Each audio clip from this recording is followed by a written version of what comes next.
Breaking news में आपका स्वागत है। खबरों के सबसे विश्वसनीय ठिकाने से मैं रमेश गांधी। यूडीएच मंत्री शांति धारीवाल ने अभिभाषक परिषद की नई कार्यकारिणी को शपथ दिलाई। उन्होंने सबसे बड़ा हमला बोला है केंद्र सरकार पर, उड्डयन विभाग पर। उन्होंने कहा कि उड्डयन मंत्रालय कोटा हवाई अड्डे की जमीन को हड़पना चाहता है। धन्यवाद साहब, दिल्ली सचिवालय को लेकर आज आपने विस्तार से बात रखी है। आपने ये भी कहा कि फिर भी इशारा किया, क्या ये संभव लगता हो पाएगा?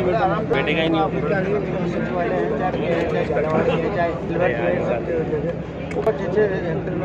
आदमी से करो कोटा संभाग की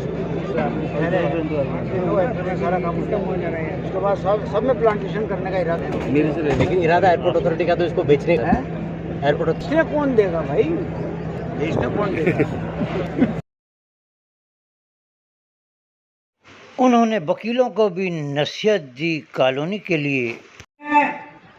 तब से अगर मान लीजिए ये झगड़ा पैदा नहीं होता तो 11 साल में तो वो कॉलोनी सबसे ज्यादा विकसित कॉलोनी हो जाती। और आज भी मैं आपसे कहता हूं कि आप निर्माण कार्य चालू करो। वहां पे सड़कें बन चुकी हैं और बल्कि एक सड़क अभी 8-10 रोज पहले ही मैंने मंजूर करी है, जो कि बंदा धर्मपुरा से जो है सीधी जाएगी 120 फुट, तो सीधी आपकी कॉलोनी में जाएगी बंदा धर्मपुरा वाली रोड से। पानी का इंतजाम हो चुका है, बिजली का इंतजाम हो चुका है, सड़कें बन चुकी है, सब काम हो चुका है। और बाकी कुछ रह गया तो मैं 4-5 महीने में वो सारा कंप्लीट करवा दूंगा। आप चिंता मत करो, आप तो निर्माण कार्य का चालू।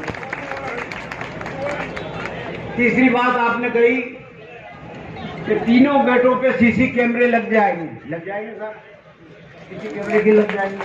सब समस्या मानी लेकिन बेंच की समस्या नहीं मानी। चौथी बात आपने कही कि पुलिस चौकी पे स्टाफ बढ़ाओ, वो भी बढ़ा देंगे। यहाँ बढ़ा हुआ स्टाफ है, उन्होंने क्या कर लिया उनका।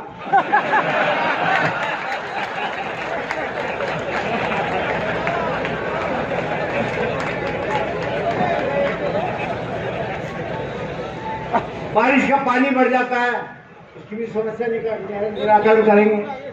किस तरीके से होगा ये काम तो सब हम कर देंगे, लेकिन विवाद अगर हो गया तो वहां काम बंद करने का काम भी हम ही करेंगे।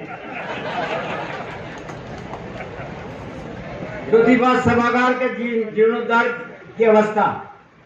अच्छी बात उठाई आपने, बहुत बढ़िया बात उठाई। अभी परसों आर्किटेक्ट आ रहे हैं 8 तारीख को, मैं 8 तारीख को उनको लेके आता हूँ और आपका ऊपर का और नीचे का ये सारा जो कुछ भी है उनको दिखाता हूँ। फर्स्ट क्लास बना देंगे, फर्स्ट क्लास शानदार बना देंगे। हाई कोर्ट की बेंच कानून के मुताबिक कोटा में नहीं लग सकती। बेंच के लिए आपने कहा वकीलों का 10-15 साल का संघर्ष बेकार। आपने कहा साहब सीएम से मिला हो, पहले भी मिल लिया आप, क्या नतीजा निकला? मोटी बात यह कि आप इस एक्ट को देखो, इस एक्ट को देखो जिसको स्टेट रीऑर्गेनाइजेशन एक्ट 1956 की धारा 51 को बोला। इसमें मोटी बात यह कि हम लिखते हैं हाईकोर्ट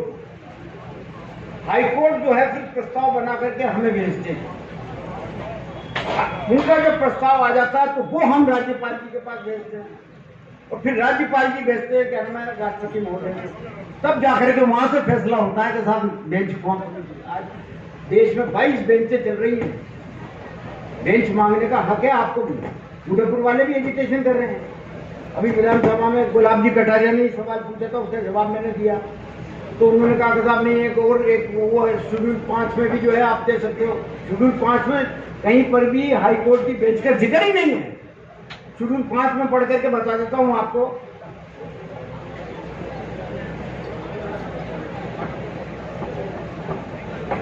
आदिवासी बहुल्य क्षेत्रों से संविधान की 5वीं अनुसूची के तहत विशेषाधिकार के तहत जनजाति क्षेत्र को न्याय प्रशासन के लिए राज्य में उच्च न्यायालय की बेंच की स्थापना की जा सकती है, ये तो उनका कहना था।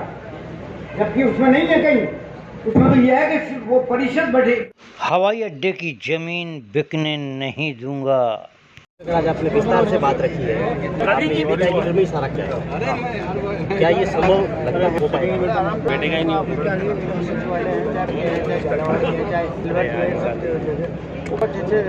राजी जी, हाथ पीछे करो। कोटा संभाल के सारा काम उसके बाद सब में प्लांटेशन करने का इरादा है। लेकिन इरादा एयरपोर्ट अथॉरिटी का तो इसको बेचने का है। एयरपोर्ट इसलिए कौन देगा भाई? मैंने अपने जीवन का प्रारंभ वकालत से किया। 10-11 वर्ष वकालत की। 8-9 साल हमने भी बिताए हैं यहाँ पर। क्या कह रहे हैं संदीप शर्मा, सुनिएगा। इनके कांधों पर आपने दायित्व दिया है। मैं कहना चाहूंगा कि ये बार एसोसिएशन कोटा एक ऐसी एसोसिएशन है, जैसा गोपाल चौबे जी कह रहे थे, कि इसका एक गौरवशाली इतिहास है।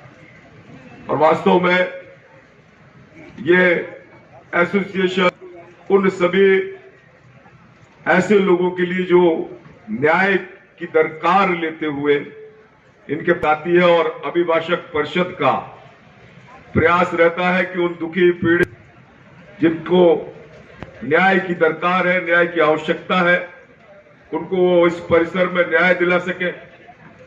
और लगातार वर्षों से ये परिसर लोगों को उनका हक और अधिकार दिलाता रहा है। आज मैं निरंतर या आप लोगों के बीच आता रहता हूं। बहुत सारी समस्याओं का वास्तव में मुझे भान भी है, और पिछली बार भी मेरे को मनोज जी ने कहा था, और इस बार हमें प्रमोद जी ने भी मुझे आदेश किया है। तो मेरी जो क्षमता है विधायक कोष की, अगर आदरणीय धारीवाल जी चाहेंगे और इजाजत देंगे, तो मैं 10 लाख रुपए जो आपका जो ऊपर का हॉल खराब है, तो उसके लिए मैं स्वीकृति मेरी अनुशंसा के लिए मैं कर दूंगा।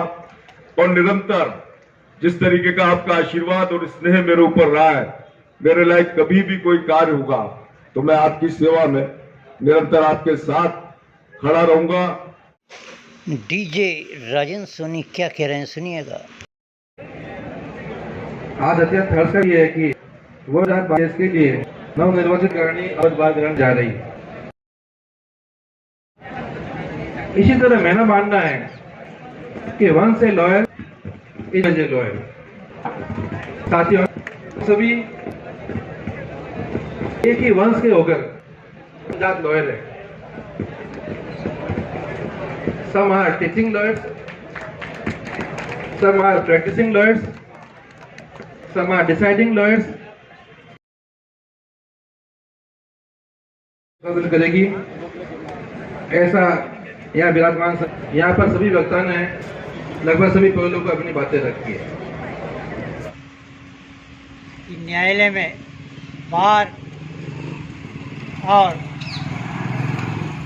जुडिशरी का चोली दामन का साथ रहता है। यहाँ की बार बहुत अच्छी है। शपथ समारोह का सीधा प्रसारण